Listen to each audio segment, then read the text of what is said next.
I should have been dead. That's not drama, that's just fact. 1 second I was a very average human doing my very average job, the next I was staring at something galaxies whispered about like a Kes, the alien death goddess. Supposedly she could erase entire civilizations with a flick of her fingers. And there I was, crouched on the ground, clutching a mop like it was a sacred weapon, waiting to become cosmic dust. She should have ended me, but instead she tilted her head, eyes glowing like twin black holes wrapped in silk, and said, "You interest me, fragile creature. Your soul is mine." Now, when an intergalactic deity tells you she's taking your soul, the proper human response is either prayer or screaming. I went with the third option, sarcasm. "Well, if you want my soul, you might want to check the warranty. It's used, dented, and rarely charges past 50%. She didn't laugh, but she didn't kill me either. Which is how I learned that apparently I was still alive because the most terrifying being in the universe decided I was funny. Her presence was crushing, divine, terrifying, and yet she kept circling me like a cat circles a mouse it's not ready to eat. "You stood before me unafraid," she said, voice like velvet strangling steel. That was generous. I was afraid enough to sweat through my uniform, but apparently tripping over my own shoelace looked like defiance in her culture. Humanity's greatest survival trait? Accidentally looking brave while being a complete disaster. HFY, baby. She leaned closer, close enough that I could smell something like lightning and roses burning in vacuum. No mortal has resisted me so. Resist her? Lady, I was resisting not peeing myself. But I managed to croak out, "Guess humans just don't know when to quit." She hummed like I'd recited Holy Scripture. And before I could correct her, she declared, "Then you are mine. Forever." Forever? I hadn't even survived my 20s without debt collectors chasing me, and now eternity was on the table. I tried to explain contracts, limited liability, maybe a trial period. She ignored all of it, straightening like a queen addressing a court only she could see. "This human soul belongs to me." I was too busy choking on my own panic to argue properly. "Look, I know humans have done impressive things. Fire, wheels, cat videos, legendary stuff. But apparently our greatest accomplishment is confusing a death goddess so badly that she adopts us like stray puppies." She stared at me like I was some lost artifact. Every nervous cough, every twitch, she took as proof of cosmic power. At one point, I scratched my nose, and she gasped like I'd performed some ancient ritual. "Your hand sign binds fate itself," she whispered. "No, lady, it's hay fever." Still, she refused to leave. Every time I thought she'd vanish in a storm of dark wings and lightning, she followed me instead, hovering like a shadow that didn't understand boundaries. "Your soul resists surrender. That excites me." I didn't have the heart, or the guts, to explain I was just stubborn by nature. My mom always said I could argue with a wall until it crumbled. Apparently, that counted as divine resistance. What unnerved me most wasn't her power, it was her intensity. Every word she spoke had weight, like she'd carved it into reality itself. "I will claim you in ways you cannot imagine," she whispered once, and I nearly choked on my tongue. Did she mean spiritual? Physical? Cosmic taxes? With her, every phrase had at least 3 meanings, and all of them sounded like trouble. Of course, I tried to negotiate. Humans are good at that. Maybe we could set up a payment plan. A little soul now, the rest later. She blinked, unamused. "Your entire being is owed." I shrugged. "Lady, my entire being barely covers rent." Still no laugh. Either she didn't get human humor, or she was saving her smiles for my funeral. And yet, despite my flailing attempts at escape, there was this strange spark between us. Not love, not yet, but something like recognition. She saw in me a puzzle, and I saw in her, well, an unstoppable cosmic entity who thought my sweaty panic was charming. For the first time in my life, my flaws weren't just tolerated, they were celebrated. So there I was, alive, confused, and already regretting every decision that led me here. She had spared me, yes, but at what cost? Every glance, every phrase, every step she took closer screamed one truth louder than the void itself: she wasn't letting me go. My soul was claimed, stamped, notarized, and filed under property of Death Goddess, no returns accepted. And the worst part? A tiny, treacherous part of me didn't entirely hate it. The strangest thing about being claimed by an alien Death Goddess wasn't the whole "your soul is mine forever" part. It was the fact that she followed me like a shadow that never got the memo about personal space. I couldn't take a step without her looming, hovering, or asking some bizarre question about human life. To her, every mundane thing I did was a sacred ritual. To me, it was Tuesday. Take sleep, for example. I yawn once, and she nearly gasps. Ah, the human ritual of surrendering consciousness to dream gods. Do you sacrifice strength to regain it? I tell her it's just called being tired, but she doesn't buy it.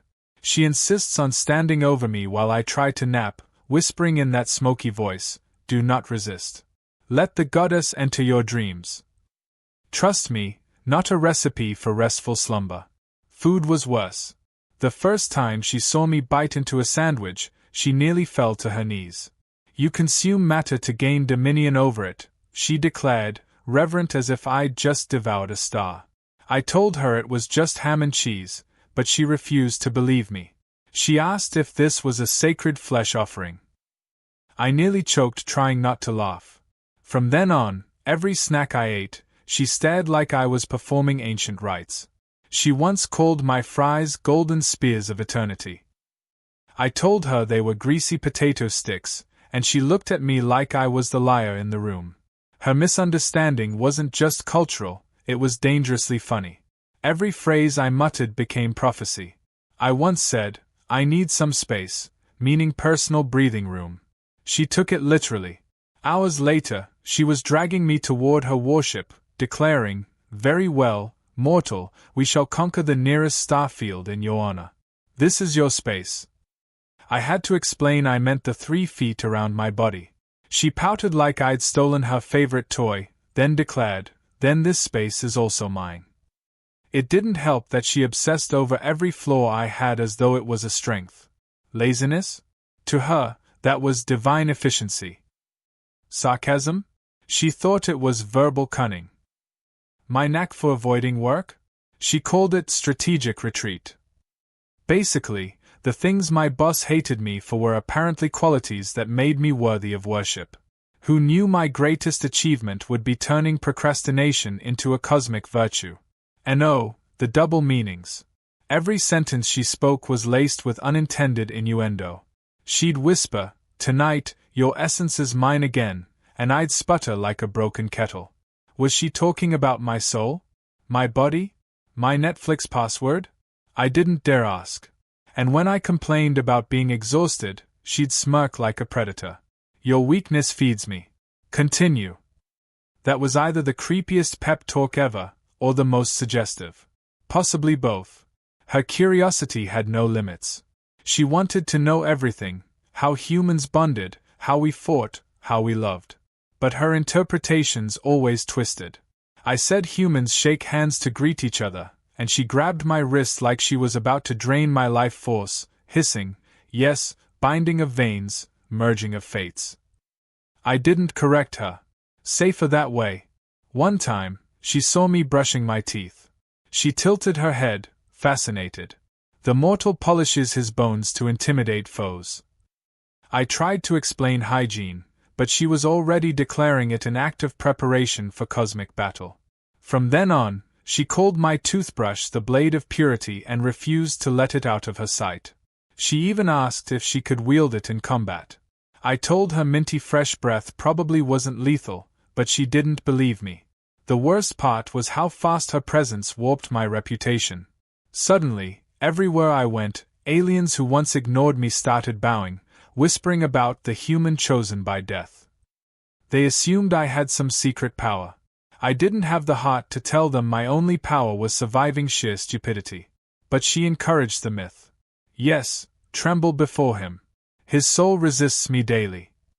Lady, I resist you because you won't stop talking when I'm trying to nap. What made it unbearable was how sincere she was. She wasn't pretending. She truly believed I was special. The way she gazed at me, like I was both mystery and masterpiece, made my brain short-circuit. It was overwhelming, terrifying, and maybe, just maybe, a little flattering. But the constant intensity wore me down. One night, as I lay half asleep, she leaned close and whispered, "Your soul is restless. Shall I calm it?" I nearly jumped out of my skin. "Calm it how?" I croaked. Her smile curved like a blade. "You will see." I never did get clarification. Still, somewhere between the sandwiches she thought were sacred offerings and the naps she called divine hibernation, I started to see the absurd charm in it. She wasn't just a goddess claiming me, she was an alien trying, in her own terrifying way, to understand me. And maybe that was the strangest part. For all her power, she treated my every weakness as something to worship. And the more I realized that, the scarier the truth became. Because if she could misunderstand a sandwich, what else might she misunderstand about humans? The way she clung to me, hung on every word, claimed every inch of space around me, it all pointed in one direction. She wasn't going to leave. Not tomorrow, not next week, not ever. And as I sat there, chewing fries while she chanted something about eternal spears of destiny, one thought hit me like a meteor: she really might mean it when she says she's claiming my soul. Whether that's spiritual or physical, I had no idea. All I knew was, either way, I was in over my head.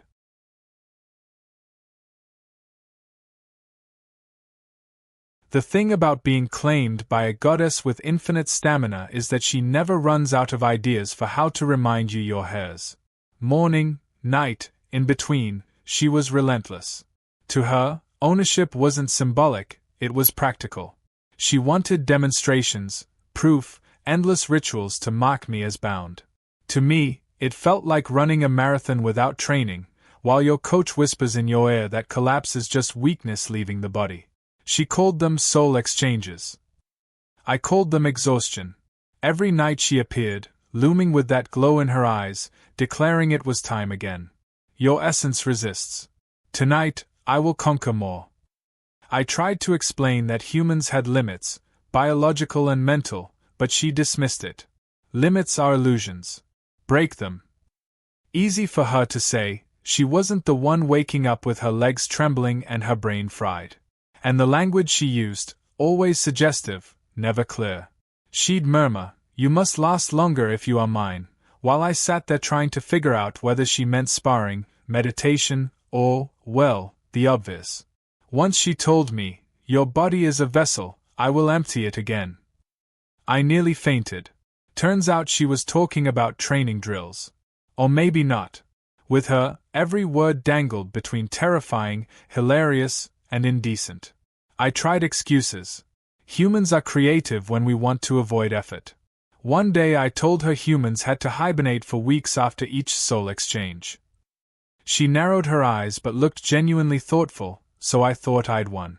Next morning, she dragged me out of bed and announced, "I will hibernate with you for weeks." Not the outcome I wanted. Another time, I claimed Earth law required goddess-human interactions to be limited to once a month. She stared, unimpressed. "Then I will rule Earth law. Your argument is void." Hard to debate someone who sees legislation as just another empire to conquer. In desperation, I faked injuries. Wrapped a bandage around my arm, limped dramatically, groaned about invisible wounds. She leaned in, studying me like a puzzle. Then she whispered, "Your pain excites me. Show me more." I ditched that strategy real fast. The truth is, she simply didn't process human fatigue as real. To her, my groaning, sweating, stumbling, those were signs of power. She'd clap in approval, murmur, "Yes, mortal, release more weakness. Reveal more strength." Meanwhile, I was begging for a nap, half convinced I'd collapse mid-ritual. She didn't see a man pushed past his limits, she saw a human proving the indomitable will of his kind. HFY, sure, but at the cost of my sanity. It wasn't just rituals either. She demanded constant companionship, dragging me into every part of her existence. Galactic battle councils? I had to sit beside her, pretending to know what three-headed lizards were debating. She'd glance at me, waiting for my opinion. I'd mutter something like, "Well, that sounds expensive," and she'd slam her hand on the table, declaring, "The human has spoken. His wisdom guides us." Entire wars redirected because I made a joke about fuel prices. At one point, she introduced me to her generals as the one whose soul endures endless claiming. I wanted to sink into the floor. They bowed like I was some legendary warrior, while I tried not to think about how many sandwiches I could have eaten instead of being worshipped for surviving her stamina. And then came the junk food incident. I introduced her to fries, hoping grease and salt might slow her down.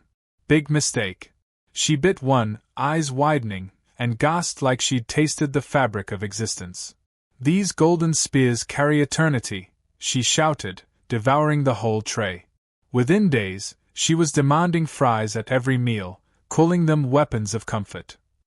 Her empire's supply lines strained under the sudden need for potatoes, and I realized I might have single-handedly altered galactic trade. All because I wanted a snack break. But what unsettled me most wasn't her misinterpretations, or her stamina, or even her obsession. It was the way she looked at me when she thought I wasn't paying attention. Her gaze was hungry, yes, but also strangely tender. She treated every sigh, every complaint, every sarcastic quip as sacred. She wasn't mocking me, she genuinely adored the flaws I thought made me pathetic. That was harder to deal with than all the rituals combined. Because beneath the comedy, beneath the exhaustion, there was a dangerous truth forming: she wasn't just playing games. She was serious. When she said my soul was hers, she wasn't exaggerating. She was investing every ounce of her being into proving it. I was the center of her universe, whether I wanted it or not. One night, after another endless exchange, I lay sprawled on the floor, gasping like I'd run 10 marathons. She knelt beside me, brushing sweat from my forehead, and whispered, "You endure beyond gods. That is why you are mine." For once, I didn't joke. I just stared at her, wondering if maybe, in her eyes, my suffering really did look like strength. And that terrified me more than anything else. Because if she truly believed I was unbreakable, then she wasn't ever going to stop. And if she never stopped, maybe one day I wouldn't resist anymore. Maybe one day, I'd actually believe her. I woke up one day realizing I'd forgotten what life was like without her voice curling through my skull.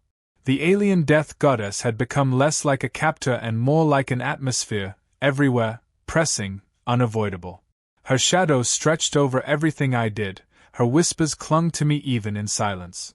She didn't just show up anymore, she existed in the room before I entered it. And every time she called me mine, it sounded less like a threat and more like a declaration of natural law. I'd tried every trick in the human playbook to escape: jokes, excuses, bureaucratic loopholes, even teaching her to binge-watch soap operas to distract her. Nothing worked.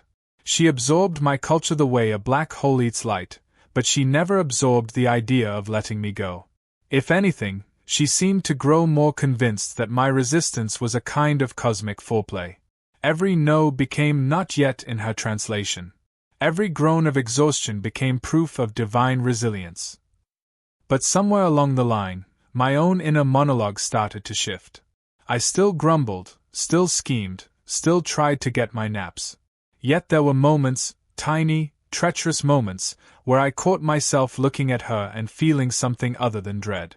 Like when she mispronounced coffee as Ko-Fi and drank it straight from the pot, eyes fluttering in a rush of caffeine, calling it liquid time. Or when she sat cross-legged trying to copy my breathing exercises and nearly levitated the furniture by accident. She was terrifying, yes, but she was also trying. She never admitted it outright, but she was fascinated by being near something finite. To her, everything she touched either worshipped or perished. I was the first to neither bow nor vanish, the first to keep making bad jokes in the face of eternity. And though she kept saying she claimed my soul, she began asking questions instead of issuing commands. Why do you hide your pain with laughter? Why does weakness shame you?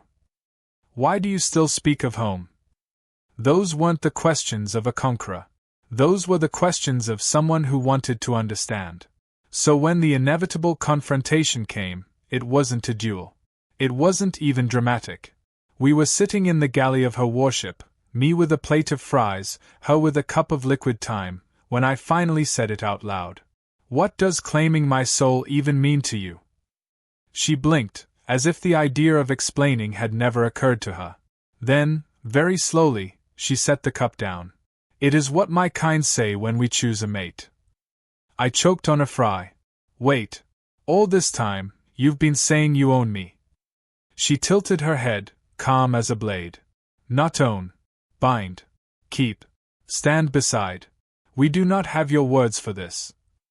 I wiped my mouth with the back of my hand. So you don't literally mean soul? Her eyes softened. I mean everything. But not as a cage. That floored me. All this time I'd been picturing shackles and contracts and cosmic handcuffs. She'd been picturing us. Together. A partnership, in her alien way. And suddenly all the double meanings, all the innuendo, all the exchanges looked different. Not traps, attempts. Clumsy, overwhelming attempts to cross a gap between species and lifespans. Of course, my instinct was still to crack a joke. You could have just said I like you. She actually smiled, just a flicker, but real. Would you have understood? I opened my mouth, closed it again. No, I probably wouldn't have. Not with my track record. Not with my fear. Not with my habit of running from anything that might be serious. She leaned forward, elbows on the table, voice low. You are the first mortal to survive me, not because you are strongest, but because you are honest in your chaos. That is why I stay. I stared at her across the table, the warship humming around us, galaxies spinning silently outside. She looked nothing like a goddess in that moment. She looked like someone waiting to see if I'd laugh, bolt, or finally listen. The adult part of me wanted to bolt. The tired part wanted to sleep for a week. But another part, the part that had started to enjoy her mangled metaphors, her reverent way of watching me eat fries, leaned in instead. You've been claiming my soul, I said softly. But maybe you've been giving me yours, too. Her eyes flared, but not with power, with surprise. No one has ever said that. I shrugged. No one's ever fed you fries before either. For a long moment we sat like that, two mismatched creatures orbiting the same ridiculous gravity. Then she whispered, So, will you stay? I laughed, a short, tired sound. Stay? Lady, you've been dragging me across galaxies. Staying is the one thing I haven't been allowed to do. She tilted her head again, but this time there was no predator behind it. Only something like hope. Then I will stay with you. And just like that, the script flipped. She wasn't claiming anymore. She was offering. The weight in the room shifted, subtle but real. I still don't know what we are. A janitor and a goddess. A mortal and an immortal. A comedy of errors wrapped in cosmic scale. But I do know this. For all her power, all her endless demands, she never broke me. She changed me. And maybe, just maybe, I changed her, too. Later, as we walked down the corridor, she brushed my hand, just a touch, light as starlight, and murmured, Your nap is yours now. But I will dream beside you. I smirked.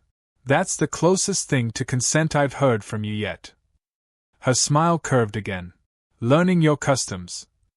And for the first time since she spared me, the idea of being claimed didn't feel like doom. It felt like the beginning of something strange, exhausting, infuriating, and, against all odds, kind of ours.